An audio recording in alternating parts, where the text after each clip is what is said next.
आज की सुबह में आप सबका हम इस्तकबाल करते हैं प्रोग्राम सलाम जेके। आप हर दिन सुबह देखते हैं 8:35 पर अपनी मनपसंद चैनल गुलिस्तान न्यूज़ पर, और हर दिन जब आपके सामने आते हैं तो एक नए हौसले, एक नई हिम्मत और एक नई क़ुव्वत के साथ आपके सामने आने की कोशिश करते हैं ताकि आपकी आवाज़ को सही तरीके से, आपकी तर्जुमानी सही तरीके से हम कर पाएँ, और जो मामला, जो फीडबैक आपकी तरफ से हम तक पूरे दिन आता रहता है उसका असर आप देखते हैं कि चाहे खबर हो, चाहे तज़िया हो, चाहे तबसरा हो, चाहे प्रोग्राम हो, उसमें कहीं ना कहीं आप उनको देखते रहते हैं। और ये प्यार, ये मोहब्बत आज भी हमारे साथ आप बांटते रहिएगा, क्योंकि टीवी पर आप तो हमें देख ही रहे हैं। आप हमारे साथ कहाँ पर और ज्वाइन करेंगे? फेसबुक पर, जहाँ पर लाइव नशरियात चल रही है। आप हमारे साथ ज्वाइन करेंगे ट्विटर, इंस्टाग्राम और क्यू पर, और हमारी ऑफिशियल वेबसाइट www.gulistannews.in पर ज़रूर आइएगा, और हमारी यूट्यूब पर भी ज़रूर आइएगा, ऑफिशियल यूट्यूब पर आइएगा, जहाँ पर आप खबरें हर पल तो देखते ही हैं, लेकिन उसके ज़रिए से आप और हमारा राब्ता जो है वो और बेहतर होता है। इनबॉक्स में आकर जो कुछ आप लिखते हैं, जो कमेंट्स आप करते हैं, वो ज़रूर पढ़े जाते हैं, वो ज़रूर देखे जाते हैं, और उसमें जो कुछ अडॉप्ट करने की ज़रूरत होती है उसे अडॉप्ट भी किया जाता है, और जहाँ पर बेहतरी की ज़रूरत होती है वहाँ पर बेहतरी लाने की भी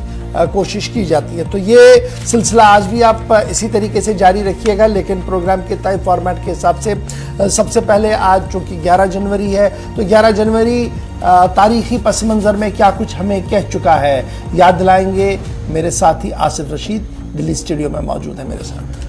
खुश आमदीद, गुड मॉर्निंग, बहुत बहुत स्वागत है आप सभी का। प्रोग्राम सलाम जेके देख रहे हैं आप दिल्ली के स्टूडियो से बराह रास्त। आगाज आज के दिन से करेंगे।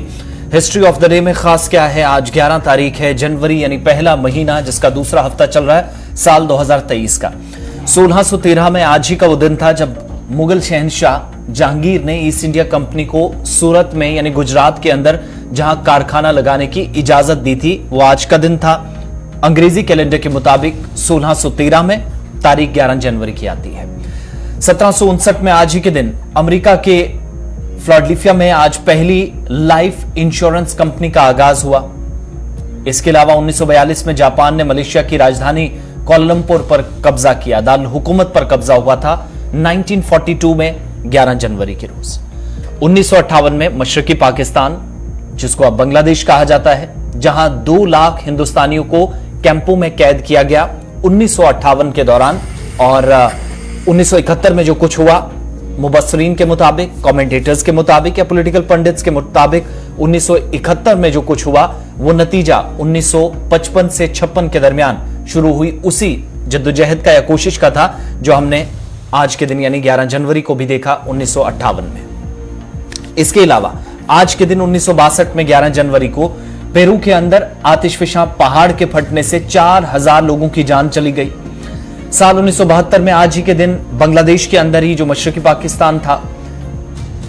मशरकी पाकिस्तान को बांग्लादेश के तौर पर एक आजाद मुल्क बनते हुए दुनिया ने देखा 1972 में 11 जनवरी को।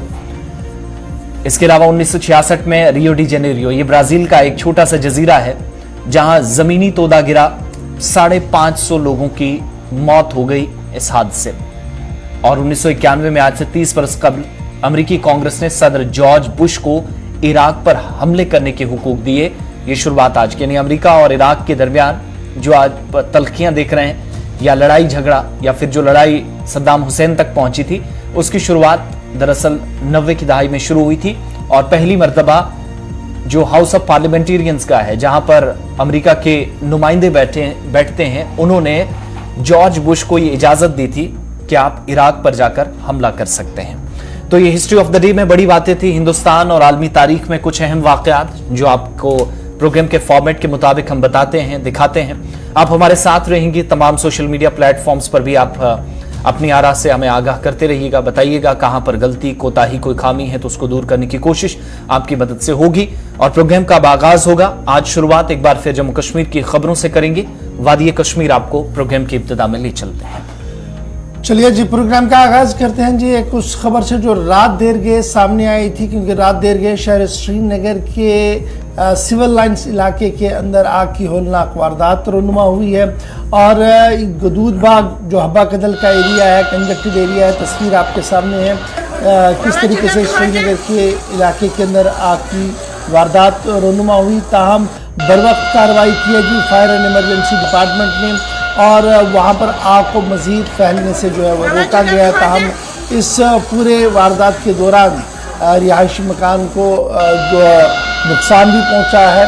और ये जो आग की वारदातें हो रही हैं जी, 2-3 चीज़ें बड़ी इम्पॉर्टेंट है जो माहिरीन की तरफ से लगातार कही जा रही है कि ये कि बेतहाशा जिस तरीके से हम गैजेट्स का इस्तेमाल करते हैं, एक तो उस पर ध्यान रखा जाए कि जब हम इलेक्ट्रिक गैजेट्स का इस्तेमाल करें वो सही तरीके से इस्तेमाल हो। फिर गैस की बुखारियों का भी हम इस्तेमाल करते हैं, उसकी वजह से भी आग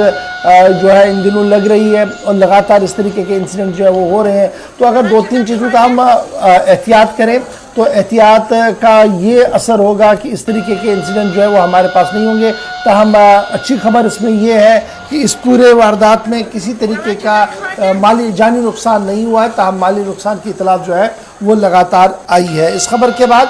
चलते हैं जी अपनी एक और खबर की ओर। चूंकि ये रात देर गई की तस्वीर थी जो हमारे पास आई थी और हमने आपके साथ शेयर की कि गदूदबाग इलाके के अंदर आग की हौलनाक वारदात हुई है। अब बढ़ते हैं जी आगे, बात करते हैं जम्मू कश्मीर की सियासत के हवाले से, क्योंकि जम्मू कश्मीर की सियासत में आने वाले दिनों में गर्माहट देखने को मिल सकती है। और ये गर्माहट गुज़श्ता 24 घंटों के दौरान लगातार आप देख रहे हैं, क्योंकि मरकजी वज़ीर दाखिला अमित शाह का दौरे जम्मू मुतवक्का है। और इस सिलसिले में खबर जो आ रही है वो ये आ रही है कि अगले हफ्ते वज़ीर दाखिला जो है वो जम्मू का दौरा करेंगे। और जम्मू का दौरा करने का बुनियादी मकसद जो है वो डांगरी इलाके में सूरत हाल का अज़ खुद जायज़ा लेंगे, डांगरी में हिलाक शुदा पसमानदगान के साथ इजहार ताज़ियत करेंगे, ज़ख्मियों की इयादत भी करेंगे और शाम को फिर रिव्यू मीटिंग लेकर वापस दिल्ली की ओर भी रवाना होंगे। एक तरफ से ये खबर आ रही है। वहीं पर खबर ये है कि जो दावतनामा भारतीय जनता पार्टी की क़यादत की तरफ से दाखिला वज़ीर दिफा को दिया गया था, राजनाथ सिंह साहब को दिया गया था, उसे भी एक्सेप्ट किया गया है। और खबर आ रही है कि राजनाथ सिंह और आर्मी चीफ जो है 26 जनवरी के बाद जम्मू कश्मीर के दौरे पर आएंगे। यानी back to back 2 high profile visits होंगी। एक के बारे में इतला ये है कि लगभग 13 जनवरी को दाखिला वजीर अमित शाह साहब का दौरा जम्मू होगा, क्योंकि आपको याद होगा कि दिल्ली के अंदर जो मीटिंग हुई थी उसके बाद ही इस तरीके की खबर सामने आ रही थी कि दाखिला वजीर अज खुद हालात का जायजा लेने के लिए जम्मू जा सकते हैं। तो अब खबर जो ज़राया से इस वक्त सामने आ रही है वो ये आ रही है कि 13 जनवरी को दाखिला वजीर जो है वो गालिबन जम्मू आएंगे और जम्मू आने के साथ ही वो सीधे रजौरी भी जाएंगे, जहां पर वो डांगरी गांव के अंदर उन लोगों के साथ मुलाकात करेंगे जो विक्टिम ऑफ वायलेंस वहां पर है। उसके साथ साथ उन पसमानदगान के साथ भी तबादला ख्याल किया जाएगा, इजहार ताज़ियत किया जाएगा दाखिला वजीर की तरफ से जो उस गोलीबारी के दौरान मारे गए थे। और वापसी पर जम्मू के अंदर रिव्यू मीटिंग की भी खबर आ रही है और भारतीय जनता पार्टी के सीनियर लीडर्स के साथ भी मशावरत और मीटिंग हो सकती है। 13 तारीख के हवाले से ये इतला जो है वो सामने आ रही है। याद रखिएगा कि 1 जनवरी को नामालूम मुसल्लह अफराद की तरफ से फायरिंग की गई थी और उस फायरिंग के नतीजे में अब तक 7 लोगों की मौत हुई है, जिनमें 2 बच्चे भी शामिल है और मजीद 8 से 10 लोग अभी भी जेर इलाज जो है वो अस्पताल के अंदर है। जिसके बाद न सिर्फ पुंछ के अंदर बल्कि रजौरी के अंदर भी VDGs को, विलेज डिफेंस गार्ड्स को दोबारा से मुतहरिक कर दिया गया। साबिका फौजियों के अंदर खुदकार हथियार SLR को बांटा गया, जिस पर सियासत अपने अपने तरीके से मुख्तलिफ सियासी जमातों की तरफ से भी की गई है। और तकरीबन इस पूरे वारदात के बाद बड़े पैमाने पर सिक्योरिटी डिप्लॉयमेंट भी इस सरहदी इलाके के अंदर कर दी गई है। CRPF की इजाफी नफरी को तैनात कर दिया गया और CRPF और विलेज डिफेंस गार्ड की मुश्तरका गश्त को बढ़ा दिया गया है रात को। और इतलात के मुताबिक अब सिक्योरिटी एजेंसियां और एस्टैब्लिशमेंट के जो लोग हैं वो लगातार डांगरी मामले को क्रैक करने के हवाले से कई कदम उठा चुके हैं। और जो हमारे ज़राया एडमिनिस्ट्रेशन के अंदर है, पुलिस के अंदर, उनका यह मानना है कि बहुत जल्द पुलिस की तरफ से प्रेस कॉन्फ्रेंस की जाएगी, जिसके बाद इस पूरे गोलीकांड से नकाब हटाया जाएगा कि कौन लोग वो थे, उनकी तस्वीरें और दीगर चीजें भी सामने आ सकती है। और कुछ अहम इंकिशाफात गुज़श्ता दिनों से सामने आ रहे थे जब हम देख रहे थे कि 50 से ज्यादा लोगों को मुश्तबे अफराद के पूछताछ के लिए बुलाया गया और उस पूछताछ के दौरान भी पुलिस को कुछ चीजें जो है वो सामने मिली है। तो फिलहाल 13 तारीख जब दाखिला वजीर साहब आएंगे और उससे पहले पुलिस मशक्कत कर रही है। और साथ साथ खबर यह भी है कि वजीर दिफा राजनाथ सिंह और army chief general Manoj Pandey साहब भी सरहदी इलाके रजौरी का दौरा करेंगे और ये दौरा जो मुतवक्का है ये 26 जनवरी के बाद होगा। तो ये बड़ी डेवलपमेंट है जी, 13 जनवरी और 26 जनवरी के बाद यानी 2 हाई प्रोफाइल विजिट जो है वो जम्मू कश्मीर होने जा रहे हैं, क्योंकि डांगरी इंसिडेंट के बाद सिक्योरिटी एस्टैब्लिशमेंट अपने तरीके से एक्टिवेट हुई है। दिल्ली के अंदर भी इस पूरे मामले पर सियासत काफी ज्यादा तेज हुई है। तो यही वजह है कि अब 13 तारीख और 26 जनवरी के बाद 2 आला वजीर जो है वो जम्मू सूबे का दौरा करने आ रहे हैं। इस महीने के आखिरी दिनों तक आप देखेंगे कि जम्मू कश्मीर के अंदर बिलखुसूस जम्मू सूबे पर काफी ज्यादा नजरें रहेंगी। ये इलाके काफी सुर्खियों में रहने वाले हैं। दौरे मरकजी वज़रा के हों, नई दिल्ली की नजर जम्मू कश्मीर की सूरत हाल पर हो, वो इसलिए चूंकि साल 2023 की शुरुआत बिल्कुल भी अच्छी नहीं हुई है। पहली तारीख थी और फिर दूसरी तारीख, पहले दिन क्या डांगरी में हुआ, फिर अगले दिन सुबह क्या हुआ, सब आपके सामने गुलिस्तान न्यूज पर तस्वीरों के जरिए भी रखा गया। लेकिन इसके बाद एक एक दिन करके जो डेवलपमेंट्स हो रही हैं, फैसले कुछ लिए जा रहे हैं, उसके बाद उन फैसलों का नफाज जम्मू कश्मीर के अंदर बिलखुसूस जम्मू सूबे के अंदर सिक्योरिटी का जो प्लान था उसको रिव्यू साथ साथ किया जा रहा है। और अब कल से लेकर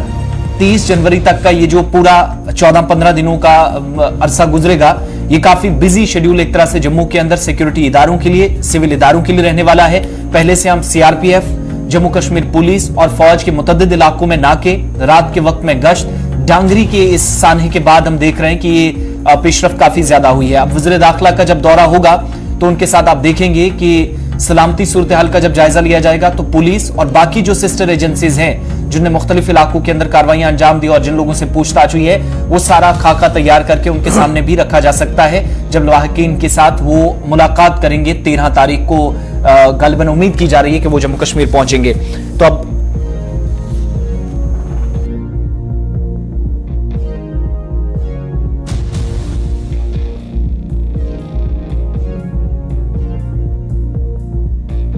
चलिए जी, बात हो रही थी दाखिला वजीर और वजीर दिफा की, जिनका दौरा मुतवक्का है जम्मू कश्मीर। लेकिन आज जम्मू के अंदर भी सियासत शबाब पर होगी, क्योंकि जम्मू के अंदर भारतीय जनता पार्टी का अहम तरीन इजलास तलब किया गया है। और इस इजलास के अंदर भारतीय जनता पार्टी के सभी इकाइयों के सरबराहां को तलब किया गया है और दिल्ली से भी भारतीय जनता पार्टी के जम्मू कश्मीर इंचार्ज समेत कई अहम शख्सियात इस इजलास का हिस्सा बनने जा रही है। आपको याद होगा कि गुज़श्ता साल यानी दिसंबर के आखिरी हफ्ते में हमने आपको बताया था कि जनवरी के अंदर जेपी जोशी और दीगर लोगों का दौरा जो है वो जम्मू कश्मीर होगा और आरएसएस के लीडर्स का जम्मू कश्मीर का दौरा होगा। उसके बाद दाखिला वजीर साहब का दौरा होगा, उसके बाद वजीर आज़म साहब का दौरा होगा। ये टेंटेटिवली एक ग्राफ बना था, लेकिन इस बीच खबर ये है कि आज भारतीय जनता पार्टी की स्टेट एग्जीक्यूटिव और तमाम मोर्चों के जिम्मेदारों का मुश्तरका इजलास जम्मू के अंदर तलब कर दिया गया है। और इस एक रोजा इजलास के अंदर जम्मू कश्मीर की सलामती सूरत हाल से लेकर सियासी सूरत हाल पर तबादले ख्याल किया जाएगा। और शाम को भारतीय जनता पार्टी जम्मू कश्मीर इकाई की कोर ग्रुप का भी इजलास तलब किया गया है। ये इतलात और ये खबरें जो है वो जम्मू के भारतीय जनता पार्टी हेडक्वार्टर से सामने आ रही है। जराया हमें बता रहे हैं कि आज पूरे दिन मंथन होगा। सुबह 10:30 बजे पहला इजलास शुरू होगा, जिसमें Bharatiya Janata party state executive, Bharatiya Janata party की तमाम इकाइयों के सरबराहान मौजूद रहेंगे और जम्मू कश्मीर की सलामती सूरत हाल, जम्मू कश्मीर की पॉलिटिकल सिचुएशन पर तबादले ख्याल किया जाएगा। और शाम को भारतीय जनता पार्टी की कोर कमेटी का भी इजलास तलब किया गया है, जिसमें कई अहम और बड़े फैसले जो है वो लिए जा सकते हैं। रात देर गई ही कुछ लीडर जम्मू पहुंचे और आज उम्मीद यह है कि भारतीय जनता पार्टी के दीगर लीडरान, जिनमें को इंचार्ज और इंचार्ज भी शामिल है, वो आज सुबह सुबह जम्मू पहुंचेंगे, जिसके बाद 10:30 बजे से 11 बजे के बीच में यह इजलास जो है वो जम्मू के अंदर शुरू होगा। इधर पार्टी जराये के मुताबिक कुछ करारदादें भी तहरीर की गई हैं और मुनासिब वक्त पर उन करारदादों को भी सामने रखा जाएगा, जिसमें कई अहम बातें जम्मू कश्मीर की सियासत, जम्मू कश्मीर की सकाफत, जम्मू कश्मीर की इख्तिसादियात के साथ जुड़ी हुई होंगी। तो आज का दिन जो भारतीय जनता पार्टी के लिए इंतहाई अहम, पिछले 2 दिन से लगातार हम देख रहे थे मिशन कश्मीर जम्मू दिल्ली के अंदर चल रहा था, और आज वादी जम्मू के अंदर भारतीय जनता पार्टी का जो मरकजी दफ्तर है वहां पर इजलास तलब किया गया है। स्टेट एग्जीक्यूटिव के साथ साथ जितने भी मोर्चे उनके हैं, खवातीन विंग है, और दीगर इदारे हैं, उन सब का मुश्तरका इजलास जो है वो जम्मू के अंदर तलब किया गया है। थोड़ी देर के बाद ये इजलास जम्मू के अंदर शुरू होगा, और जम्मू के अंदर ये इजलास तब शुरू हो रहा है जब दिल्ली के अंदर दाखिला वजीर के साथ उनकी मुलाकात हुई है, वजीर दिफा के साथ उनकी मुलाकात हुई है, और इस भी जम्मू शहर जो मंदिरों का शहर हुआ करता था, इन दिनों आज एहतजाजों का भी शहर बना हुआ है। तो आज क्या कुछ उभर कर सामने आएगा, दिल्ली में जो बातें हुई हैं क्या उसकी अक्कासी आज की मीटिंग में होगी, और आज जो करारदादें सामने रखी जाएंगी उन करारदादों के पस मंजर में क्या कुछ होगा, इस पर सबकी नजर रहेगी, क्योंकि पॉलिटिकली आज के दिन बीजेपी के लिए इंतहाई अहम जो है वो माना जा रहा है। चलिए, जम्मू पर जैसे जैसे मजीद अपडेट्स आएंगे, डेवलपमेंट्स होंगी तो आपको अपडेट साथ साथ करेंगे। और अब जरा बात सिक्योरिटी के हवाले से भी हो रही थी, क्योंकि पॉइंट ऑफ डिस्कशन जो है इन मीटिंग्स में सिक्योरिटी भी हो रही है। सिक्योरिटी रिव्यू भी आने वाले दिनों में होगा, फौजी सरबराह जम्मू कश्मीर में होंगे, वज़ीर दाखिला होंगे, वज़ीर दिफा होंगे। तो जब मजमूई सूरत हाल का जायजा लिया जाएगा उस वक्त मुख्तलिफ एजेंसियों की तरफ से की जा रही कार्रवाइयों को भी ज़ेरे गौर रखा जाएगा। BSF की तरफ से आप देखेंगे साल 2022 में जो कार्रवाइयां हुई है, आदादोशुमार पेश कर दिए गए हैं BSF की तरफ से, यानी बॉर्डर सिक्योरिटी फोर्सेस की तरफ से, जिस पर फॉरवर्ड लाइन ऑफ डिफेंस पर सबसे बड़ी जिम्मेदारी है मुल्क की सलामती की। तो BSF ने इस साल यानी 2022 के खत्म होते होते और 2023 में जिन कार्रवाइयों के को जारी रखने की बात कही है, लेकिन साल 2022 में क्या कामयाबियां रही हैं वो फटाफट से आपके सामने कुछ पॉइंट्स के जरिए रखेंगे। एक तो ये कि कुल मिलाकर 20 मिलिटेंट हलाक किए गए, ये सिर्फ BSF की तरफ से की गई कार्रवाइयों में हलाक हुए हैं। इन्हीं आदादोशुमार के मुताबिक BSF ने कहा कि 11 किलोग्राम के आसपास नारकोटिक्स या जो मंशियात है, स्मगलिंग मुख्तलिफ इलाकों के अंदर होती रही या कोशिशें की गई, उसको नाकाम बनाया गया। बहुत सारे इलाकों के अंदर असलहा और गोला बारूद बड़ी मिकदार में बरामद हुआ। मुश्किल सूरत हाल में या दरअंदाजी की कोशिशों के बावजूद, खराब मौसम, सरतरीन जो सरमा के आयाम गुजर रहे हैं, इनके बावजूद भी इन आखिरी दिनों में नवंबर दिसंबर में, या फिर बॉर्डर एक्शन टीम जो सरहद पार से काफी एक्टिव रहती है, पाकिस्तानी रेंजर्स का एक विंग है, बैट एक्शन हो, स्नाइपर्स का एक्टिवेट रहना हो, IEDs मुख्तलिफ इलाकों के अंदर लगाई गई हो, ये चैलेंजेस हो, इसके थ्रेट्स हो, इन तमाम चैलेंजेस से निपटने के बावजूद भी मौजूदा वक्त में सूरत हाल यह है कि BSF ने इस साल 2022 में जो साल 2022 को खैराबाद कहा है वो 20 मिलिटेंटों की हलाकत के साथ कहा, जिसमें 10 लोग ऐसे थे जो फॉरेनर्स थे, गैर मुल्की मिलिटेंट थे, 10 लोग जो लोकल्स हैं, और इनकी बॉडीज भी रिकवर साथ साथ की जाती रही BSF के मुताबिक। वहीं न सिर्फ एक तरफ मुल्क की सलामती का जिम्मा, बल्कि साथ साथ नौजवानों को मंशियात से कैसे दूर रखा जाए इसके लिए कोशिश हुई, और 11 किलो के आसपास नारकोटिक्स बरामद हुआ। इसके अलावा मुख्तलिफ इलाकों के अंदर जहां पर ड्यूटीज पर जवानों की तैनाती थी, मुश्किल सूरत हाल में, चाहे उनमें IEDs की थ्रेट्स हो, चाहे उनमें इन्फिल्ट्रेशन का खतरा रहा हो, चाहे उनमें खराब मौसमी सूरत हाल रही, मौसमियाती तब्दीली के बावजूद भी सरहदी इलाकों से शहरी इलाकों तक जहां BSF डिप्लॉयड है वहां पर काम जिम्मेदारी के साथ किया गया इन आदादोशुमार के मुताबिक। वहीं BSF ये भी बताती है कि इस साल तकरीबन 27 के आसपास grenade, 2500 live rounds, 2 kilo explosive यानी जो ब्लास्ट किए जाने वाला मवाद था, 4 के आसपास IEDs, 11 किलो के आसपास नारकोटिक्स जो मैं पहले बता चुका हूं, तकरीबन जो है 24 के आसपास AK-47 राइफल की I सीरीज की, M सीरीज के 2 पिस्तौल और रिवॉल्वर, इसके अलावा बाकी एसेसरीज या इसके साथ इस्तेमाल होने वाली चीजें जो इस साल यानी 2022 के खत्म होने के साथ साथ अब 2023 में BSF के मुताबिक ये कार्रवाइयां जारी रखी जाएंगी। लेकिन मुख्तलिफ इलाकों के अंदर जहां ऑपरेशन चल रहे थे वहीं BSF के मुताबिक अवाम और BSF के दरमियान राब्ते बरकरार रहें, दूरियां कम हो, इसके लिए 2 तरह के इकदाम उठाए गए। एक तो मुफ्त मेडिकल कैंप्स लगाए गए, ब्लड डोनेशन कैंप्स लगाए गए, जहां जहां से जरूरत पड़ी शहरियों को एयरलिफ्ट करके अस्पतालों तक इमरजेंसी में पहुंचाया गया, जहां जरूरत पड़ी स्पोर्ट्स और कल्चरल एक्टिविटीज कराई गई, और जहां पर जरूरत पड़ी तो एलओसी के आसपास जो नौजवान हैं, जो बीएसएफ में आना चाहते हैं, मुल्क की सलामती के लिए काम करना चाहते हैं, ख्वाहिशमंद हैं सिक्योरिटी एजेंसीज में या फोर्सेज में जाने के लिए, उन नौजवानों को अगर मुफ्त में तरबियत देनी हो तो उसके लिए भी बाकायदा ट्रेनिंग कैंप्स लगाए गए, जरूरत से ज्यादा। तकरीबन बीएसएफ की इन आदाद-ओ-शुमार के मुताबिक गांव जो एलओसी के आसपास गांव पड़ते हैं लाइन ऑफ कंट्रोल के, वहां से नौजवानों को तरबियत दी गई। 6200 के आसपास लोग जो थे जिनको डायरेक्टली इन स्कीमों के तहत, इस मंसूबाबंदी के तहत बीएसएफ के आदाद-ओ-शुमार के मुताबिक जिनको फायदा पहुंचाया, जो मुस्तफीद हुए बीएसएफ की तरफ से उठाए गए इकदामात के। तो ये 2022 में, जनवरी 2022 से दिसंबर 2022 तक मिलिटेंट से मुखालिफ कार्रवाइयां हों, सरहदी इलाकों में, शहरी इलाकों में नौजवानों के साथ राब्ते हों, या फिर कार्रवाइयों के साथ साथ अवामी राब्ता मुहिम को तेज करना हो, बीएसएफ ने आदाद-ओ-शुमार 12 महीनों के पेश कर दिए हैं और अब 2023 में भी इन कामों को जारी रखने का अज़्म दोहराया गया है।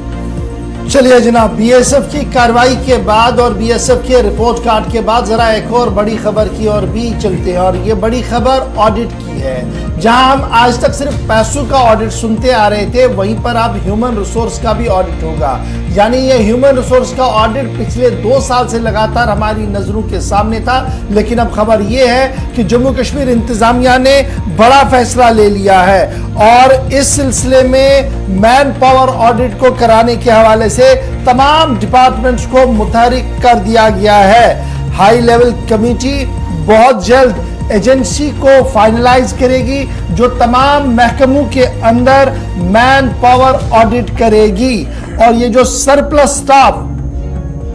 हर डिपार्टमेंट के अंदर है उसको कहां पर इस्तेमाल करना है, उस हवाले से हिकमत अमली को तरतीब दिया जाएगा। अब याद रखिएगा, ये मैन पावर ऑडिट एक बार हो चुका है सिविल सेक्रेटरीट के अंदर एक ट्रायल बुनियाद पर, और फिर उसके बाद दोबारा इसको किया गया तो पता लगा कि जो सेक्रेटरीट के अंदर सबऑर्डिनेट सर्विसेज के मुलाजमीन है उसमें बहुत ज्यादा सरप्लस स्टाफ था, और कमोबेश 100 एम्प्लॉयज आइडेंटिफाई किए गए थे सिविल सेक्रेटरीट के अंदर जो सरप्लस थे डिपार्टमेंट्स के अंदर, और बाद में बाज़ाब्ता तौर पर एक मैकेनिज्म बनाया गया। उस मैकेनिज्म के तहत उन मुलाजमीन को मुख्तलिफ महकमों के अंदर डाल दिया गया ताकि वो वहां पर काम कर सके और उनके काम को वहां पर लिया जा सके। और अब खबर यह है कि हुकूमती सतह पर बाज़ाब्ता तौर पर हाई लेवल कमेटी एक और ऑडिट करने जा रही है, और ये ऑडिट फाइनल कराने के लिए एक हाई लेवल कमेटी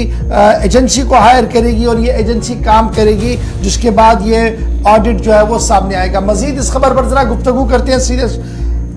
श्रीनगर चलेंगे जी, जहां से हमारे साथ हिलाल हांजुरी ज्वाइन करेंगे, क्योंकि यूनियन टेरिटरी जम्मू कश्मीर के अंदर इस तरीके की जो खबर जब हम आपके सामने रख रहे हैं कि मैन पावर ऑडिट होगा और सभी डिपार्टमेंट्स के अंदर ये ऑडिट होगा, जैसे उसी तरीके का ऑडिट होगा जिस तरीके से हमने सेक्रेटरीट के अंदर सबऑर्डिनेट सर्विसेज एम्प्लॉयज के हवाले से किया था, जिसके मौसर और बेहतर नताइज देखने को मिले थे। और इब्तिदाई राउंड के अंदर ही 100 मुलाजमीन को देखा गया था कि उनके काम, या तो उनके पास कोई काम ही नहीं था या उनके पास उतना कम काम था कि उसे मॉडर्न इक्विपमेंट्स यानी जो ऑनलाइन निज़ाम के तहत कहीं पर रखा ही नहीं जा सकता था। तो यही वजह है कि फिर उन मुलाजमीन को उन डिपार्टमेंट्स के अंदर शिफ्ट किया गया जहां पर दूसरे डिपार्टमेंट्स के लोग कह रहे थे कि जनाब उन्हें मैन पावर की ज़रूरत है, उन्हें HR की ज़रूरत है। तो सीधे चलेंगे श्रीनगर, जहां से हिलाल हमारे साथ है। हिलाल, बड़ी इंपॉर्टेंट खबर यह है कि अब ऑडिट होगा, और ये ऑडिट जो है ये ह्यूमन पावर ऑडिट होगा, और इसको कराने के लिए हाई लेवल कमेटी जो है वो तश्कील देगी जी एजेंसी को। ये कब तक मुमकिन है और मजीद क्या कुछ आपके पास अपडेट है इस हवाले से? देखिए गौर, इससे पहले कि जम्मू कश्मीर के अंदर जो ये मुलाजमीन का ऑडिट शुरू हो चुका है, इससे समझा जा सकता है कि जम्मू कश्मीर के अंदर एक अच्छी तब्दीली देखने को मिल सकती है, खासतौर पर उन डिपार्टमेंट्स के अंदर जहां पर अफरादी कुव्वत कम होने की वजह से जो काम है वो मुतासिर हो रहे हैं। हालांकि चीफ सेक्रेटरी की सदारत में इस हवाले से एक मीटिंग भी मुनक्कद की गई है, और इस मीटिंग के अंदर न सिर्फ इस चीफ सेक्रेटरी बल्कि साबिक चीफ सेक्रेटरी के अंदर भी एक तसलसल जो मीटिंग का वो शुरू हो चुका था, लेकिन काम इस पर नहीं हुआ था। लेकिन अब कुछ जो ऑडिट कंपनीज हैं उन्हें हायर किया जा चुका है और उन्हें यह काम सौंप दिया गया है। लेकिन ये मश्क जो जनरल डिपार्टमेंट्स के अंदर करना है, जितने भी सभी डिपार्टमेंट्स हैं वहां पे करने हैं, उससे पहले सेक्रेटेरिएट लेवल पर भी ये ऑडिट किया जा चुका है, और जहां पर 100 से ज्यादा जो मुलाजमीन है उन्हें कुछ डिपार्टमेंट्स के अंदर इजाफी पाया गया, और उनके उसके बाद जब उन्हें इजाफी पाया गया तो उन्हें दूसरे डिपार्टमेंट और बाकायदा तौर पर वहां पर उन्हें काम दिया गया। जम्मू कश्मीर के अंदर जब से ऑनलाइन सिस्टम भी मुतारिफ किया गया, तब से भी देखने को मिल रहा है कि कई सारे डिपार्टमेंट्स ऐसे हैं जहां पर मुलाजमीन हैं और ऑनलाइन करने से उनका काम या तो कलील हो गया या खत्म हो गया है, और उन्हें पाया जा रहा है कि वो काम जो है नहीं कर पाते हैं या उन्हें कोई काम नहीं है। तो इस वजह से सरकार ने एक स्क्रूटनी अब शुरू की है, एक मशक शुरू की है, जिसमें उन्हें दूसरी जगह पर ले जाने के लिए कोशिश की जा रही है। और इस हवाले से कुछ कंपनीज को हायर भी किया जा रहा है, जो इस हवाले से सारे डिपार्टमेंट्स के अंदर ये ऑडिट करेगा, और ये कंपनीज जो होंगे वो पेशेवर होंगी, और उसके बाद ही जब टेंडर आउट हो जाएगा तो फिर जम्मू कश्मीर के अंदर ये प्रोसेस शुरू हो जाएगा। इम्पोर्टेंट है हिलाल, ये जब ऑडिट की हम बात कर रहे हैं, हमने देखा था कि हसीब द्राबू साहब के टेन्योर में जब उन्होंने लास्ट बजट पेश किया था तो उस वक्त भी इस बात को सामने रखा गया था कि देखिए बहुत ज्यादा जरूरी ये है कि हम ऑडिट करें और रिसोर्सेज को जनरेट, रिसोर्सेज जो है वो प्रॉपरली इस्तेमाल करें, स्पेशली हमारा जो HR है। तो अभी जो चलने जा रहा है, क्या मैं ये समझूं कि तब से आहिस्ता आहिस्ता करके काम हो रहा था और अब ये स्पीड अप होगा, और जो हम अक्सर देख रहे हैं कि कहीं पर सरप्लस स्टाफ है, कहीं पर कम स्टाफ है, इसको स्ट्रीमलाइन किया जाएगा, इसी जरिए से ये जो ऑडिट हो रहा है HR का? हाँ बिल्कुल, जैसे कि आपने PDP बीजेपी सरकार का भी हवाला दिया, उस वक्त ये कोशिश की गई थी कि जम्मू कश्मीर के अंदर इस मशक को शुरू किया जाए और उसके बाद सभी डिपार्टमेंट्स के अंदर सैचुरेशन को कहीं ना कहीं लाया जाए। लेकिन अब देखा जा रहा है कि अगर उस दौर में नहीं, लेकिन इस दौर में, हालांकि इस लेफ्टिनेंट गवर्नर डिस्पेंसेशन में भी बहुत वक्त जो है इस पर लगा है। कई सारी नशिस्तें इससे पहले चीफ सेक्रेटरी की सदारत में भी हुई हैं, और जो मौजूदा चीफ सेक्रेटरी अरुण कुमार मेहता है उनकी सदारत में भी मीटिंग हो रही हैं, और अब हतमी जो फैसला है वो आ रहे हैं और इस अमल को हतमी शक्ल दी जा रही है। और बहुत जल्द अब इसलिए प्रोसेस शुरू होने के बाद जिन डिपार्टमेंट्स के अंदर इजाफी या सरप्लस एम्प्लॉयज होंगे उन्हें दूसरे डिपार्टमेंट्स के अंदर शिफ्ट किया जाएगा, और ऐसा सरकार का प्लान है ताकि उन मुलाजमीन को भी उनसे भी काम लिया जाए और जहां पर कमी है उसको भी पूरा किया जाए। बहुत बहुत शुक्रिया हिलाल हमारे साथ ज्वाइन करने के लिए, अपडेट करने के लिए कि अब मुलाजमीन का बाज़ाब्ता तौर पर हिसाब होगा कि किस डिपार्टमेंट के अंदर हमने कितने एम्प्लॉयज की ज़रूरत है, और अगर कम है तो वो किस डिपार्टमेंट से लाया जाएगा, और अगर ज़्यादा है तो उन्हें कहाँ पर रखा जाएगा। ये सारा काम करने के लिए हाई लेवल कमेटी जो है वो तश्कील दे दी गई है, और वही हाई लेवल कमेटी तीसरी एक कंपनी को हायर करेगी, थर्ड पार्टी कंपनी को हायर करेगी, जो ये पूरा प्रोसेस जम्मू कश्मीर के अंदर चलाएगी मुलाजमीन के हवाले से, और ये ऑडिट मुकम्मल होगा और उसके बाद ही रिपोर्ट जो है वो सामने आएगी। फिलहाल बढ़ते हैं जी आगे, बात जम्मू कश्मीर इंतजामिया की हो रही है। तो जम्मू कश्मीर इंतजामिया की हवाले से एक और बड़ी खबर भी है, अगरचे खबर बहुत पुरानी है, यानी बहुत अरसे से हम इसको सुनते आ रहे थे, लेकिन अब इन सभी चीज़ों पर पेशरफ्त हो रहा है, आहिस्ता आहिस्ता करके जमीनी सूरत हाल पर काम हो रहा है। और खबर इस वक्त जो सामने आ रही है वो ये आ रही है कि अवामी मशावरत के बाद अब PNGRB ने बाज़ाब्ता तौर पर टेंडर्स जारी कर दिए हैं गैस पाइपलाइन को बिछाने के हवाले से। गुरदासपुर जम्मू तवी गैस पाइपलाइन के हवाले से एक बड़ी पेशरफ्त हुई है, और गुरदासपुर जम्मू गैस पाइपलाइन के हवाले से आपको याद होगा कि इसमें मशावरत और मीटिंग का सिलसिला चल रहा था, लेकिन अब PNGRB की तरफ से बाज़ाब्ता तौर पर बिड्स जो है, टेंडर्स जो है वो जारी कर दिए गए हैं ताकि इस पाइपलाइन को जो है वो बिछाया जा सके। मशावरत यानी पब्लिक कंसल्टेशन के बाद इसमें बड़ा इंपॉर्टेंट होता है कि पब्लिक कंसल्टेशन सबसे पहले हो और आवाम से उनकी राय जानी जाए, उनके तासुरात लिए जाए और उनके खदशात को देखा जाए, उनको दूर किया जाए, उसके बाद ही ये प्रोसेस जो है वो आगे बढ़ रहा है। और PNGRB ने इस बात का दावा पेश किया है कि पब्लिक कंसल्टेशन मुकम्मल हो गई है और अब बाज़ाब्ता तौर पर टेंडर्स को जारी कर दिया गया है Gurdaspur Jammu Tawi gas pipeline project के हवाले से। और इसमें जो अभी तक एदाद शुमार हमारे पास सामने आ रहे हैं कि 175 किलोमीटर लंबी ये गैस पाइपलाइन जो है वो गुरदासपुर से पंजाब से होते हुए जम्मू तक जो है वो आएगी। इस सिलसिले में बाज़ाब्ता तौर पर काम जो है वो शुरू कर दिया गया है और एप्लीकेशंस ऑनलाइन इनवाइट की गई हैं और ख्वाहिशमंद इदारे जितने भी हैं, ऑर्गेनाइजेशन जितने भी हैं, उन्हें कहा गया कि क्राइटेरिया को अगर वो फिट करते हैं तो वो अपने डॉक्यूमेंट्स को सबमिट कर सकते हैं। Gurdaspur Jammu natural gas pipeline जो इनिशियल जिसकी capacity 2.0 million metric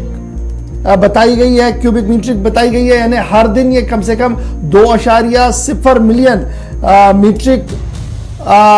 cubic metre जो गैस जो है वो बरामद करेगी वहां से। और इस सिलसिले में जो ऑपरेशंस है, स्टैंडर्ड ऑपरेशन जो है, इस सिलसिले में भी काम जो है वो शुरू किया गया है। पब्लिक कंसल्टेशन प्रोसेस जो है गैस पाइपलाइन का ये सितंबर 2022 में मुकम्मल किया गया था। रेगुलराइजेशन 51 एक्ट के तहत जो इसका अपना एक कानून है। और अब खबर ये है कि बाज़ाब्ता तौर पर स्टैंडर्ड ऑपरेटिंग प्रोसीजर SOPs को फॉलो करते हुए गति शक्ति मास्टर प्लान जो नेटवर्क प्लान ग्रुप है, उन्होंने 27वीं मीटिंग जब हुई थी जुलाई 19, 2022 को, उसमें यह रिकमेंड किया गया था कि इस गैस पाइपलाइन को हंगामी बुनियादों पर हाथ में लिया जाए और राइट टू वे और दीगर जो इसके साथ जुड़े हुए मामलात है उसको दूर किया जाए। तो फिलहाल खबर यह है कि अमृतसर कटरा एक्सप्रेस हाईवे के साथ साथ ही ये गैस पाइपलाइन भी जो है वो जम्मू तक आएगी। अब याद रखिएगा ये मामला कब का है। रमन बल्ला साहब वजीर हुआ करते थे रेवेन्यू के और उन्होंने उस वक्त प्रेस कॉन्फ्रेंस करते हुए श्रीनगर के अंदर इस बात का ऐलान किया था कि बहुत जल्दी हम बठिंडा से गैस पाइपलाइन के गैस लाएंगे जी, पाइपलाइन के जरिए से। एक स्टेशन जम्मू रहेगा और दूसरा स्टेशन जो है वो कश्मीर रहेगा। और ये जो हमें सर्दी के दौरान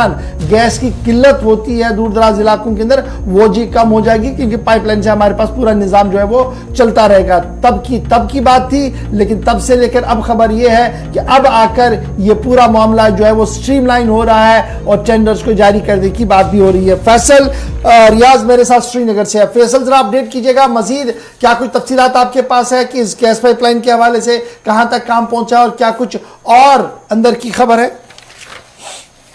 देखिए, बिल्कुल आपको पता होगा कि बजट सेशन 2020 के दौरान निर्मला सीतारामन ने इस प्रोजेक्ट को अनाउंस किया था कि और कहा था कि इसको हम जल्द ही जो है स्टार्ट करेंगे, क्योंकि जो किल्लत आपने भी कही कि विंटर्स के दौरान यहाँ पे गैस की होती है और इसके साथ साथ जो गैस की जो रेट्स है वो दिन ब दिन बढ़ते थे, उस चीज को मद्देनजर रखते हुए ये फैसला लिया गया था। तो फिलहाल 2 साल के बाद अब ये फैसला लिया गया है, जो टेंडर्स है उनको इन्वाइट किया गया है और जो इससे पहले ही एक स्टेक होल्डर से आम लोगों के साथ मशावरत भी हुई थी, उनके जो कमेंट्स आए थे उनको भी सेव रखा गया था ताकि आम लोगों को पता चले क्या सेव होगा। ये एक 175 किलोमीटर लॉन्ग पाइपलाइन है जिसका जो गुरदासपुर से स्टार्ट होकर जम्मू सिटी में आएगी। तो उसके लिए आप टेंडर्स जो इनवाइट किए गए हैं और जो 6 जनवरी है 6 जनवरी वहां से स्टार्ट हो गए हैं डॉक्यूमेंट डाउनलोड करना, उसके साथ साथ जो उसको सबमिट करना वो भी स्टार्ट हो गया था। अभी ये भी बताया जा रहा है कि एक प्री बिड कॉन्फ्रेंस भी होगी, जो भी इस स्टेक होल्डर से एंटिटी से या इस काम को जो करने वाले उनके साथ जो है एक मीटिंग होगी और बाकायदा तौर पर मशावरत होगी और जिसको भी अथॉराइजेशन मिलेगी, यानी जिसको भी पाइपलाइन बिछाने की जो अथॉराइजेशन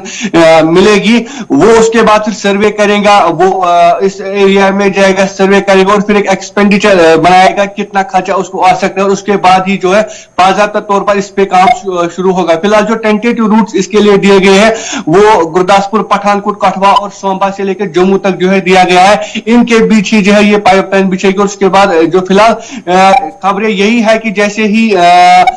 ये सबमिट होगा, डॉक्यूमेंट सबमिट होगा या जैसी अथॉरिटी किसी एंटिटी किसी स्टेक होल्डर को मिलती है तो उसके बाद ही उसका काम है कि वो किस तरीके से इसका सर्वे करेगा और जो है उसका जो बजट होगा वो तैयार करेगा कि कितना पैसा इसमें लगेगा, तो उसके बाद ये पाइपलाइन स्टार्ट होगी। फिलहाल जो खबरें सामने आ रही है कि गवर्नमेंट चाहती है कि ये जो है वार फुटिंग बेस पे बने, जल्दी ही बने, क्योंकि ये 2 साल पहले अनाउंस किया गया था तो अभी तक इसके हवाले से कोई खबर मौसूल नहीं हो रही थी। ताहम जिस तरीके से आप सामने आ रहा है कि टेंडर्स इनवाइट किए गए हैं और अच्छी खासी जो है पहल की जा रही है, ताहम जो स्टेक होल्डर से आम लोग हैं उनके साथ बातें हो रही है, मशावरत हो रही है, तो ऐसा लग रहा है कि शायद आने वाले दिनों में जो ये प्रोजेक्ट है वो स्टार्ट होगा। ज्वाइन करने के लिए 175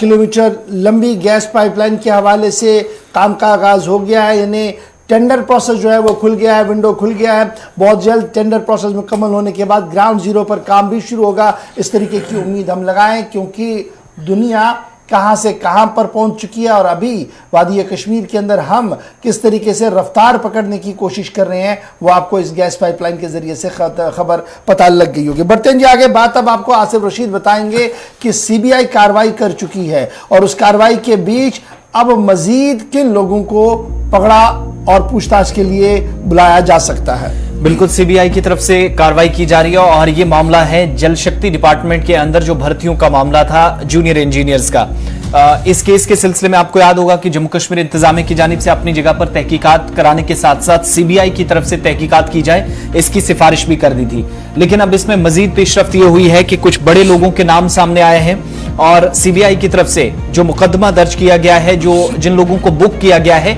इनमें जम्मू कश्मीर सिस्टम के अंदर कुछ सीनियर ऑफिशियल्स और फॉर्मर ऑफिसर्स के नाम भी सामने आए हैं। इस भर्ती घोटाले में जो अभी तक मुकदमा दर्ज किया गया है उसमें जो नाम सामने आए हैं कि जिन लोगों ने मुबैना तौर पर पेपर लीक करने में या कराने में किसी न किसी तरीके से मुआवनत की, उन लोगों की जिन्होंने गड़बड़ी की या अकाउंट्स असिस्टेंट सिलेक्शन स्कैम एक तरह से इसको कहा गया, जूनियर इंजीनियर्स का जिन्होंने पेपर दिया और इंतजार कर रहे थे कि अब शायद उनके नताइज भी सामने आएंगे। अब जाकर सीबीआई की तरफ से जो नाम सामने लाए गए हैं, जो पता चला है और तफसीलात के मुताबिक फॉर्मर एडमिनिस्ट्रेटिव ऑफिसर हैं और Jammu Kashmir service selection board के साथ रही हैं। ममता राजपूत, इनका नाम सामने आया और ये केएस ऑफिसर हैं। मौजूदा वक्त में ये डिस्ट्रिक्ट स्पेशल वेलफेयर ऑफिसर हैं, जम्मू के अंदर खिदमात अंजाम दे रही हैं। इसके अलावा एक सेक्शन ऑफिसर एसएसबी के अंदर ही उनका नाम सामने आया जिनका नाम अंजू रायना बताया जाता है और मुबैना तौर पर इन पर भी ये इल्जाम है और इनके साथ कुछ और एसएसबी की यानी इसी रिक्रूटमेंट की एजेंसी या इस इदारे के अंदर कुछ बड़े जिम्मेदारान, इसके साथ साथ printer, Mary track services private limited और बाकी वो लोग जिन्होंने फायदा उठाया इस पूरे घोटाले के दरमियान, उन लोगों को अब बुक किया गया है, मुकदमा दर्ज हुआ है और इसमें इन लोगों के नाम सामने आए हैं। और ये सीबीआई की तरफ से जो अभी तक तहकीकात की गई है उसमें पिछले दिनों छापेमारी भी हुई थी, इन लोगों के नाम सामने आए हैं और मुबैना तौर ये इल्जाम है कि इन सीनियर ऑफिशियल समेत जिनमें एसएसबी के साबिक एडमिनिस्ट्रेटिव ऑफिसर हैं, एहलकार हैं, यहां तक कि प्रिंटर का नाम सामने आया, सेक्शन ऑफिसर का नाम सामने आया विद इन एसएसबी के अंदर जो काम करते हैं, इन लोगों ने मिलकर इस पेपर को न सिर्फ लीक कराने में बल्कि जिन लोगों को फायदा पहुंचाना था उन लोगों के साथ राब्तों तक का ये जो सारा सिलसिला है ये चलाया है बकौल सीबीआई।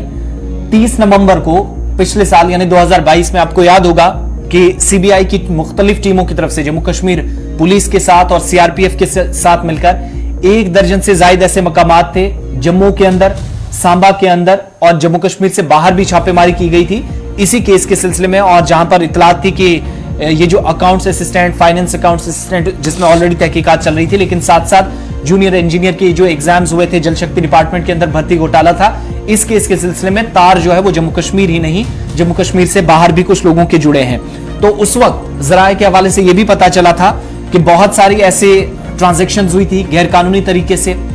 जिनका पता चला पंचायत अकाउंट्स असिस्टेंट एग्जाम से लेकर जेई के इस भर्ती घोटाले तक। और अब जाकर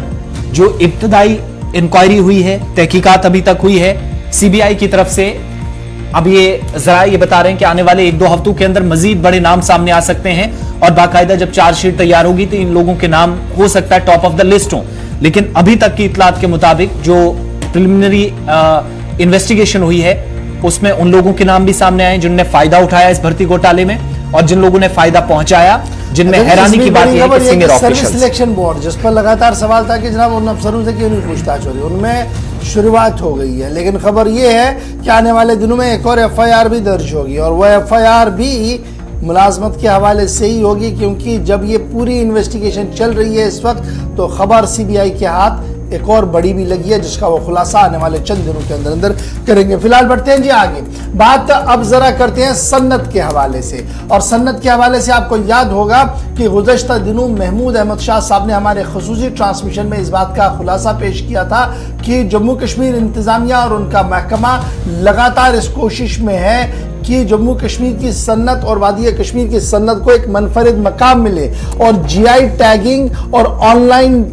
बिजनेस के हवाले से हम काम कर रहे हैं। और इस वक्त जो अहम और बड़ी खबर सामने आ रही है वो ये आ रही है कि जीआई टैगिंग मजीद कुछ चीज़ों पर आ सकती है और जम्मू कश्मीर इंतजामिया ने जो सिफारिशात की है कि कश्मीर क्रिवल और चेन स्टिच के जितने भी सामान है, जितने भी अशिया हैं, उन्हें जीआई टैगिंग हो। और उस सिलसिले में बाज़ाब्ता तौर पर इंतजामिया की तरफ से डोजियर फॉर रजिस्ट्रेशन पहले ही जमा कर दिया गया है और क्रिवल और चेन स्टिच पर बहुत जल्द जीआई टैगिंग की मोहर होगी। इस तरीके की उम्मीद जो है वो जम्मू कश्मीर इंतजामिया में लगाई जा रही है। और जब हम सन्नत के हवाले से बात करते हैं और इस क्रिवल और चेन स्टिच के हवाले से बात करते हैं तो कम से कम 10,000 से ज्यादा लोग इसके साथ बराह रास्त जुड़े हुए हैं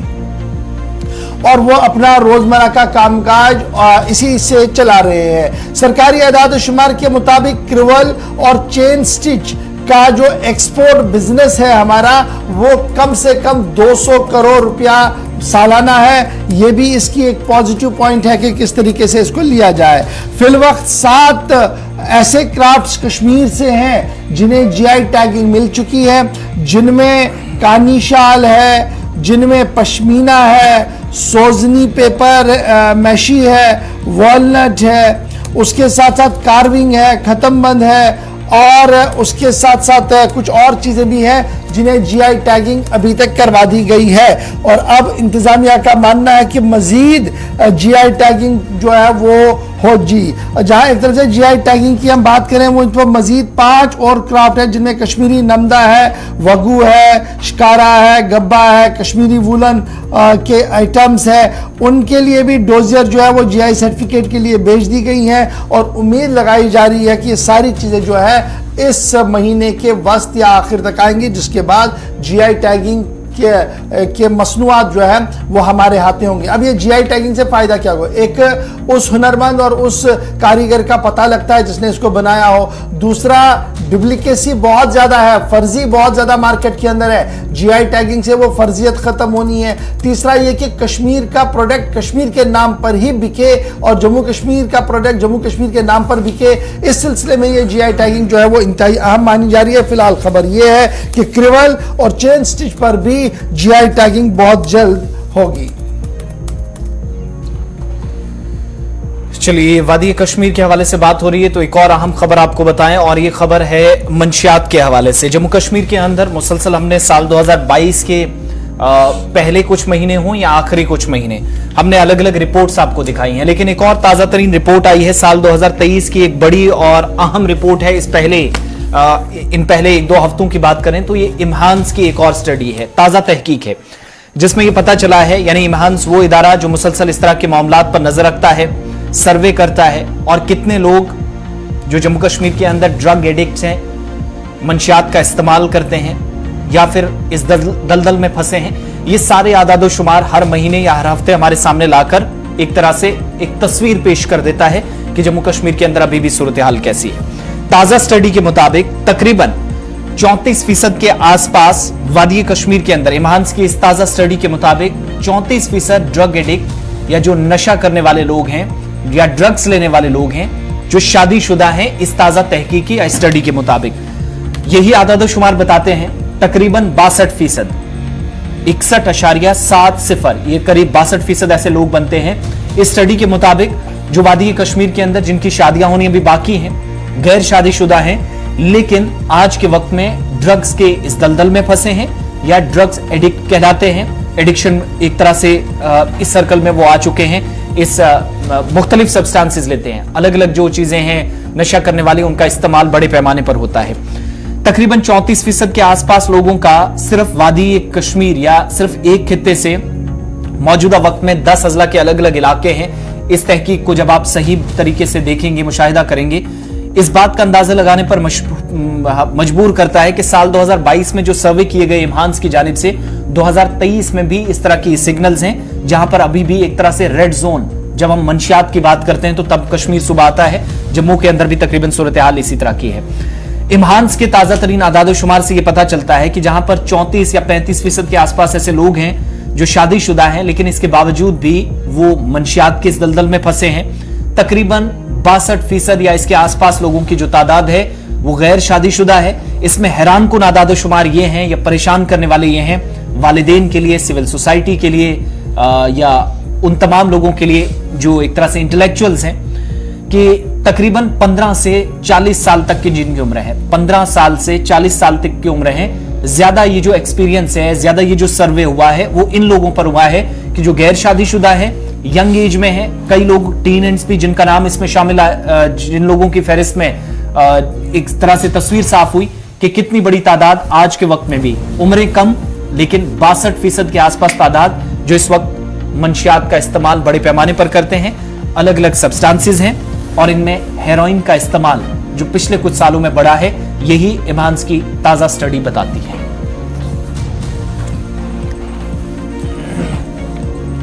मंशियात पर रोकथाम के लिए जम्मू कश्मीर इंतजामिया भी मुतहरिक है, जहां हमने आपको गुज़श्ता कई दिनों से लगातार ये बताया कि सूबाई सतह पर और यूनियन टेरिटरी लेवल की सतह पर भी तमाम ज़िला तरक्याती कमीशन जो डीएम्स भी हैं उन्हें यह कह दिया गया है कि वो फरिश्ते तैयार करें उन लोगों की जो मंशियात फरोश है और इस मंशियात को आगे बढ़ा रहे हैं ताकि उनकी प्रॉपर्टीज़ को सर्वे मोहर भी किया जा सके। फिलहाल बढ़ते हैं जी आगे।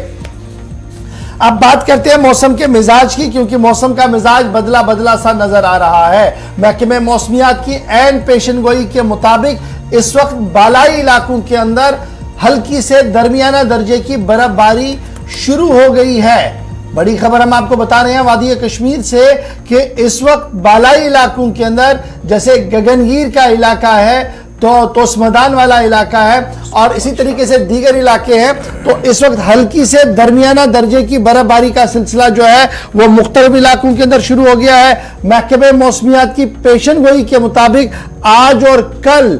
हल्की से दरमियाना दर्जे की बर्फबारी भी हो सकती है और कुछ इलाकों के अंदर जोरदार बर्फबारी की उम्मीद भी है, जिसकी वजह से हमारा बिजली का निज़ाम, पीने के पानी का निज़ाम और सरफेस और एयर ट्रांसपोर्ट भी बुरी तरह से मुतासिर हो सकता है। कल धुंध और कोहरे की वजह से भी जम्मू और श्रीनगर एयरपोर्ट पर सूरत हाल क्या थी, किस तरीके से हंगामा हो रहा था, वो सबके सामने है। लेकिन इस वक्त पूरे नॉर्थ इंडिया के अंदर जो है सूरत हाल ये है कि धुंध और कोहरा जो है वो तेजी के साथ बढ़ रहा है। उत्तर प्रदेश, दिल्ली, पंजाब, चंडीगढ़, उत्तराखंड के साथ साथ अब जम्मू कश्मीर के अंदर भी कोहरे और धुंध ने अबूर मरूर को काफी मुश्किल बना दिया है। तस्वीरें जरा आज सुबह की भी चलाई दीजिएगा कि किस तरीके का मिजाज जो है वो बना हुआ है। और स्नोफॉल शॉट्स बोलना अभी डाल दिए।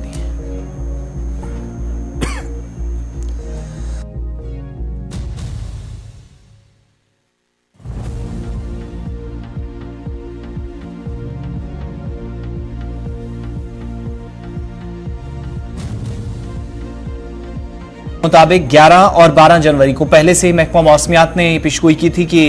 भारी बर्फबारी का इम्कान है,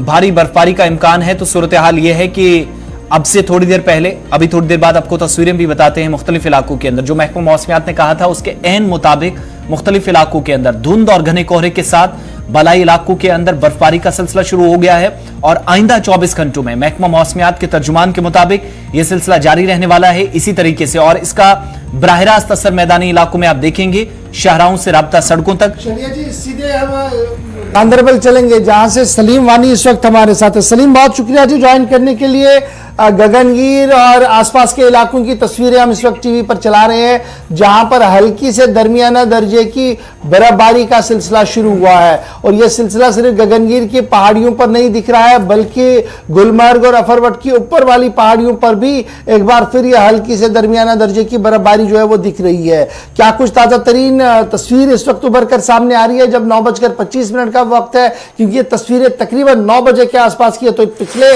25 मिनट के दौरान किस तरीके की सूरत हाल है? बिल्कुल, और जो आज सुबह सुबह बात करेंगे कि रात को ही बर्फबारी हुई थी स्टार्ट, जो सोनमर्ग एरिया है, गगनगीर एरिया है, वहाँ पे बर्फबारी इस टाइम भी हो रही है और जो मैदानी इलाके हैं गांधरबल डिस्ट्रिक्ट के, यहाँ पे बारिश से वक्फे वक्फे से हल्की सी बारिश चल रही है और मौसम पूरी तरह से आलूदा है। लेकिन जो ऊपर इलाके हैं सोनमर्ग, गगनगीर, कुंद, वहां पे बर्फबारी हो रही है इस टाइम। जो 20 मिनट पहले हमने वीडियो आपको भेजा था वो 20 मिनट पहले है, जो गगनगीर का एरिया है सोनमर्ग का नजदीकी, और वहां पे बर्फबारी हो रही है और मैदानी इलाकों में बारिश हो रही है वक्त से गांधरबल में। तो महकमे मौसमियात की पेशन गोई के बाद ये कहा जा रहा है कि हर एक डिस्ट्रिक्ट हेडक्वार्टर पर कंट्रोल रूम कायम किए गए हैं ताकि आवाम को बुनियादी सहूलियात बर वक्त मिल सके। तो क्या हम ये माने कि जिला गांधरबल का कंट्रोल रूम भी 24/7 शुरू हो गया है? सलीम, क्या अब तक हमारी आवाज आ रही है? चलिए जी, सलीम वानी के साथ हमारा राब्ता कट गया। फिलहाल बड़ी खबर यह है कि महकमे मौसमियात की पेशन गोई के मुताबिक इस वक्त बर्फबारी जो है वो हो रही है। मत्सिल, कुपवारा के अंदर भी इस तरीके की खबर आ रही है कि वहाँ पर भी जनाब बर्फबारी हुई है और उसके साथ साथ कई और इलाकों के अंदर भी बर्फबारी का सिलसिला जो है वो लगातार जारी है पहाड़ी इलाकों के अंदर। लेकिन जब हम मैदानी इलाकों की ओर बात करते हैं तो फिलहाल मतला बरालूद है और बूंदाबांदी का सिलसिला कई मकामात पर शुरू हो गया। श्रीनगर जम्मू कौमी शाहराह पर गाड़ियों की आवाजाही लगातार जारी है।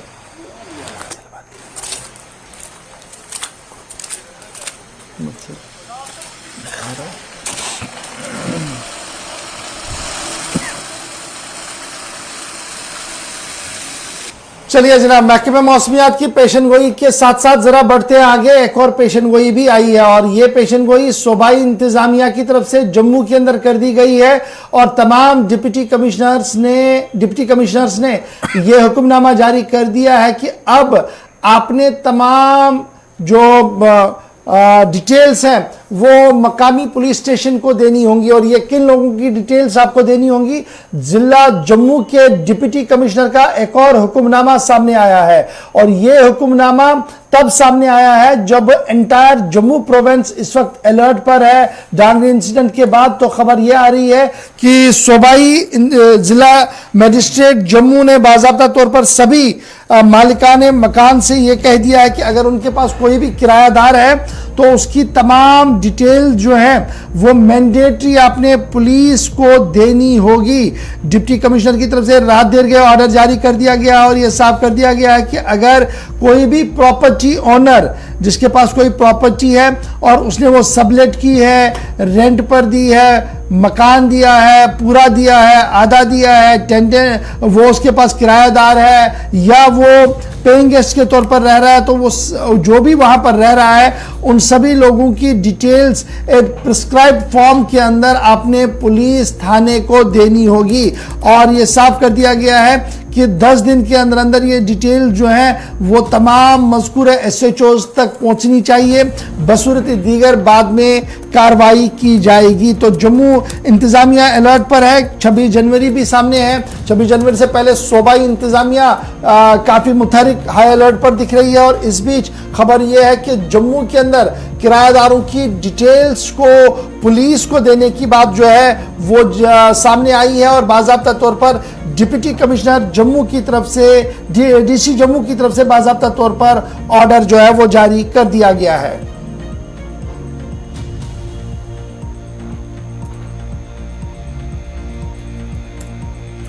रितिका राजपूत मेरे साथ है। रितिका, बहुत शुक्रिया जी ज्वाइन करने के लिए। रितिका, अपडेट कीजिएगा कि खबर यह है कि कल रात